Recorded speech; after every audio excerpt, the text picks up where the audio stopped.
Good morning, everyone. Can you hear us? Yes? Bonjour à tous. We are here this morning to talk about how to defraud merchants like Y2k. We're going to start right now because we only have 20 minutes. So, really quickly, my name is Craig Barretto. I'm been in cybersecurity for probably over a decade. Been pen testing for about 8 years. I co-founded Proact Security with Y2k here. And really quickly, I am not a lawyer, so anything in here, do not consider it legal advice. All right, and I'm Y2k Chan, the other co-founder at Proact Security. I've been a consultant in security for more than 10 years. I'm also involved with OWASP Toronto, and I'm also not a lawyer. Bonjour à tous, je m'appelle Y2k Chan, je suis cofondateur à Proact Security. Je suis dans la sécurité applicative, ça fait depuis plus de 10 ans. On va faire la présentation en anglais, mais si vous avez des questions en français par après, je vais essayer d'y répondre. All right, so the agenda for today is that we're going to start by looking at what historically people were able to do in terms of attacks against just e-commerce applications. We're going to explain a little bit how people do third-party payments nowadays, and then we'll dive into what can go wrong with that. Give you some real-life examples of what we found in our assessments, and then some remediation guidance. So a look back at history. Back in the days, maybe in around year 2000, if you go to an e-commerce website, you would try to interact with it and buy stuff from that e-commerce website. So you are the customer and you visit the website. It will give you some products, let's say TVs, and it will give you a list of products and then the associated price. You want to buy a TV, so you will add that TV to the cart. And in that request, it will say, hey, I want this TV, maybe named Super TV, the quantity that you want, and then the price. The merchant, then the website will tell you what the price would be to pay for the order. You would pay the order amount, and then the order is confirmed. Who here can tell me what can go wrong? Yes? Number three, and what can go wrong there? Because you give the price to the merchant? Exactly, yeah. So the user can control the price of the item that you're trying to buy. This is what can go wrong. So as an example, if you wanted to get the TV for $5, the same thing would happen at the beginning, but when you add the TV to the cart, you change the price value because you are or your browser is the one sending the request to add the TV to the cart. You change the price to $5, and the merchant or the website happily accepts it and indicates that your total to pay is $5. You pay for that total, and the order is confirmed. Now, this is a vulnerability that existed for a long time, back in year 2000, what have you, and people have gotten better at fixing things like these. But what we've seen now with third-party payments, there are similar mistakes that can be made. All right, so now moving to present day. Now you insert a payment processor, right? So someone like Moneris, Global Payments, you name it. So in this case, you have the customer wants to check out some items in a cart. They interface directly with the merchant. The merchant sends the customer to a third party for payment. So in most cases, you might not even notice it, but you'll see in like an iframe, or you may get directed directly to the third party. But in this case, we'll use the iframe as a good example. So you have an iframe on your browser. You enter your credit card details. Mostly this is done for PCI to limit the scope. Your browser then sends the request to the payment processor. Payment processor provides the payment iframe. You then provide your credit card details to the third-party payment processor. They send back a confirmation. Then you send that confirmation to the merchant. I hear some giggling because I think some people are already getting where we're going at. And then the merchant then does some sort of internal validation to make sure that the payment confirmation is correct. So when working with the payment processor, like the third-party payment processor, what happens is you get like a token that will then essentially replace sharing of credit card information with the merchant. This is a way for merchants to limit their scope when it comes to PCI. And typically what we've seen in assessments when we do pen testing is the scope. A lot of vendors do this. They say, okay, well, the scope is until you hit the payment page, and then that's the end of the scope.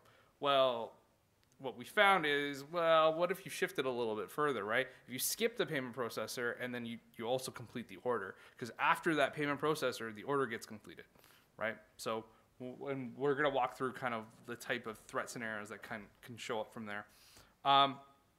And when you get a token or like a receipt from the payment processor, that is then shared with the merchant, and then the merchant then is supposed to validate it. And typically what we found is the payment processor will provide you with a unique token, right? That unique token will be unique for your transaction, and it shouldn't be the same token, because then you might be using someone else's token, right? It may represent someone else's credit card information that will be used during the payment workflow. So when we look at like mobile apps, and I'm sure some of you have probably bought something within a mobile app on your phone, and we're speaking specifically within an app, right? So let's say you have an app on your phone and you want to buy some credits within that app, right? So you request the product information, and then they send you the product information back. Then on your device, you're going to typically do a transaction with, let's say, Apple Pay or Google Pay. So you send the payment request to the app distribution platform, again, the Google Play Store or Apple Pay. They send back a receipt. Then you send that receipt to the app server, and then they do some sort of input, some sort of validation to make sure everything's kosher. Everyone with me so far? Okay, perfect. Did I skip your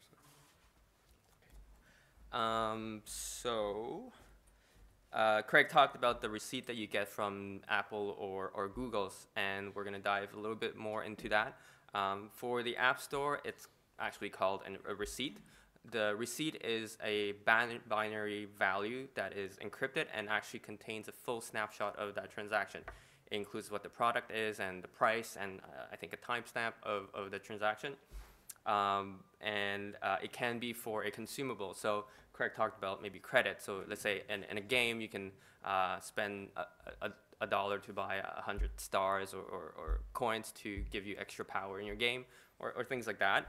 Or it can be for a subscription. So an application that has, let's say, a premium or a professional level, and you have an annual or a monthly subscription that you can buy within the app itself. So that's with Apple and the App Store. With Google Play, it also gives you a token, but in their case, it's just a reference. It's just an ID that you can then pass back to the Google servers, and Google actually holds all of the transaction information server side. And you have to, I guess, validate with the Google servers in order to retrieve that information. Once that's validated, they will give you the entitlement, so the coins, the credits, or the subscription. What can go wrong? So, we showed you the workflow, and then we kind of gave you guys a brief history lesson. So where can things actually go wrong? So the app doesn't validate the receipt, token, or payment reference for validity or uniqueness. So a good example would be, so you do your checkout, get sent to the payment processor, they provide the payment iframe. So we're just talking about a web app. In this case, what happens is what you could do is you could skip the payment altogether, right? And then what happens is you send a fraudulent payment confirmation to the merchant, and then the merchant fails to properly validate it. So this could be, let's say, for example, maybe even a replay attack. So you're using a payment reference that you already received, and then you're sending that to the merchant. So let's say you go through a transaction, one transaction, go through it the whole thing the first time, and then the second time you skip sending any sort of payment information, and you jump straight to the payment confirmation, right? So to that one request that gets sent to the merchant that says, yeah, my transaction was approved by the payment processor, I'm good to go, right? Or you flip it and you say, well, it was even though it may have been rejected, you say it was approved, right? So that was one type of attack that we're starting to see, and merchants then fail to properly validate that the token that they received is unique, right? So maybe they've received that token twice, right? But the tokens are supposed to be unique on every single request. So if you use the same credit card, and let's say I go and do the same transaction with that payment processor, I'm supposed to get a unique one regardless of if I have the same credit card or not. Okay? And then, yeah, the merchant then confirms the order and you're good to go. And you walk away with whatever your order. Good. If I understand, you said that you could make a transaction with a $5 transaction and then pass the same token that transaction made buy something that is $200? That's next. That is next. But no, in this case, let's say you're just ordering the same service, right? You're purchasing the same service or the same product, right? So that is next. But yes, that is exactly another attack scenario that we've kind of walked through. I think this is just the same concept where we are doing this, but from in-app purchases on mobile phones. Same concept, you go through the in-app purchase, you get the token or the receipt from Apple or Google, and what you do is, like the gentleman said, instead of giving the actual token that you're supposed to give, you try to purchase something that is more expensive. And we have some examples to go through that, so this we'll try to go through it very quickly. But yeah, if the application or the merchant doesn't do proper validation, then they will give you the entitlement or the products without actually accepting the money for it, or less money for it. So this is an example that we've actually seen in some assessments. We've obviously sanitized it, but it gives you an idea of what can happen. So let's say there's an app that gives you a professional membership, and you and your friend try to get that pro membership, but only one of you pays. So this is what some of the requests can look like. So for example, there's ProAct 1. We take a look at their profile, and they only have the free tier. And then user ProAct 2 also only currently has their free tier. Now, user ProAct 1 will go through the legitimate flow to pay for a pro membership with Apple, and they will get a receipt from Apple. Once that receipt is received, they will send that back to the merchant. And this is a post request to the membership endpoint. You send the receipt, and then it's validated, and the merchant gives you the professional tier of the membership. But then I'm friends with ProAct 2, and I give my receipt to ProAct 2. ProAct 2 replaces that App Store receipt and sends that to the merchant. And if the merchant doesn't do proper validation that the token is only used once for that ProAct 1 user, then the replay token will be accepted, and ProAct 2 will also get the professional tier membership. And then just as a validation afterwards, you can do a get request to the profile and confirm that ProAct 1 is a professional, and ProAct 2 is also on the professional tier.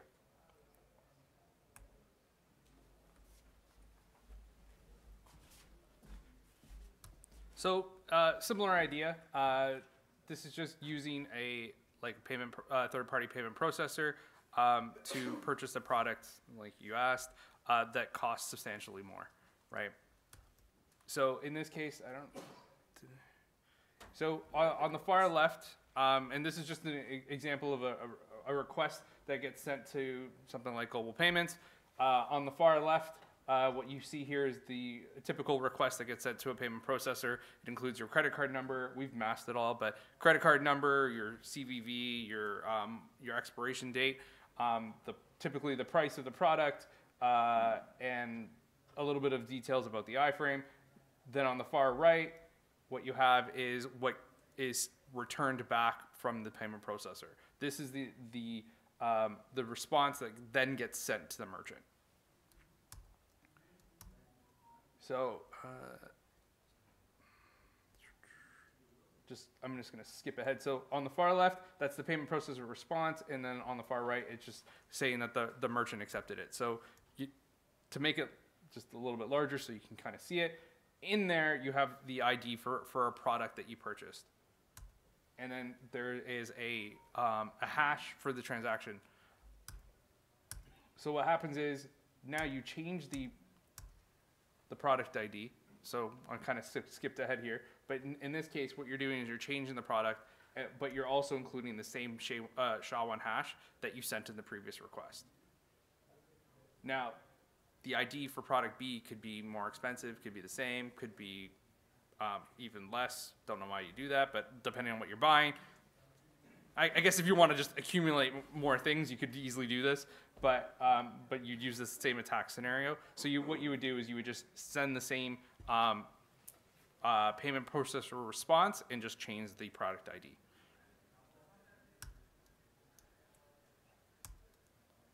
So just jumping into kind of like some background on this. So we did some real life examples. Some vendors obviously chose not to be included in this for obvious reasons. But one of the ones that we did look at was an app called Burner.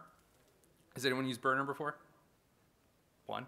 Okay, so thank you. So Burner allows you to get like virtual phone numbers. That way you could use it for testing.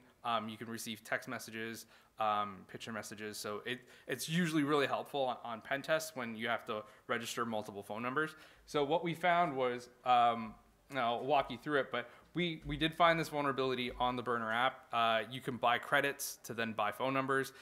So you can buy a pack of 3, pack of 8, pack of 10, pack of 50, pack of 100. And what we found was we could use this exact same attack in order to purchase more credits. So we disclosed this to them in May. What is it now? October? I think September. We validated that it had been fixed. So yeah, you can't do this now. I did test this on Android. I didn't confirm it on iOS. So exactly. Thank you. I'm not a lawyer. Yes, keep in mind that these types of attacks are fraudulent, and yeah, you could get into some gray area if you try to exploit it. But nevertheless, so just to kind of jump in here, so using the example that Y2k showed earlier, this is actually the requests that were sent to Burner. So on the far left, it's just a GET request for the profile that we have.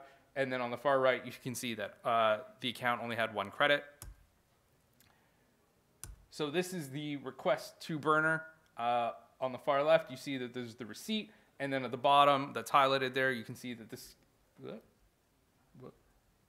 SKU is 8, right? So the SKU that we bought was credits _8. So we bought 8 credits, okay? But if you flip it to credits _25, now these SKUs get sent to your mobile phone when you're going to purchase a product, so you know what the SKUs are. So I changed it to credits _25, and I had a total number of credits applied to my account, 26. I'm curious to know how you achieve to see this in plain text. Do you do HTTPS inspection? Yes. Yeah. So I'm inspecting it using Burp, right? So sorry, I'm intercepting it using Burp from my mobile phone. So my mobile phone is sending it to Burp, and then Burp sends it out to the app. It acts as a man in the middle for you to see in clear text. Yes. Yeah. And to do that, you'd have to add your proxy certificate to your phone and make it trusted. That's what we're doing. Yeah. Yeah. Sorry, we're just kind of glossing over that part because yeah. But yes, we're man in the middle in our phone, right? In order to see this traffic in clear text. So really quick. Yeah. So really quickly, this is just a input validation flaw. So what you would need to do is never to trust user input, validate, validate, validate, whether it's the tokens or the SKUs or the product ID that is passed. First, try to not offer the opportunity for the user or the application to send that, do that server side, or if you must, make sure that you do validation. And then you should follow the best practices from your payment processor, from Apple or Google, to make sure that you do server-side validation of those tokens or receipts. Very quickly on Apple and Google, specifically for the App Store receipts, there's an endpoint called Verify Receipt. You will pass that encrypted value that I was talking about, the receipt that contains all of the transaction information. They will decrypt it using their encryption keys and give you back a JSON that includes all of the transaction information. And then you can validate that it is indeed the purchase that you wanted to allow. Now, make sure that you send those validation requests from your server. Don't do that from the app, because if you send it from the app, users will play with it and tamper with it. So that validation needs to be done server-side. Same thing with Google. It's just that, like I mentioned, the Google token is just a reference. So you give that reference to Google, and they will also just give you back a JSON with the transaction information. They have two separate endpoints. One is for just products, one-time consumables, and the second one is for subscriptions. So call those two endpoints from your server to validate those purchases. And we have some references on how to find out more about those validation steps from Google or Apple.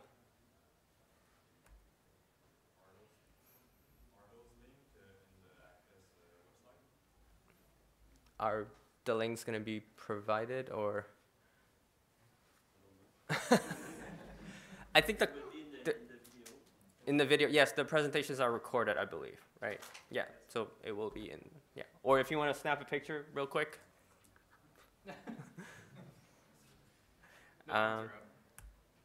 Thank you. Any questions?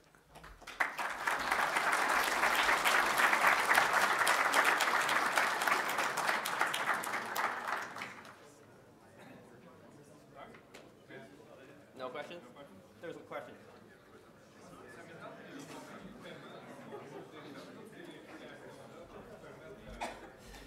En fait, les erreurs sont commises par le commerçant. C'est pas une erreur qui est du côté des paiements, des compagnies de paiement. Donc, c'est une validation que le commerçant doit faire lui-même. Autre question?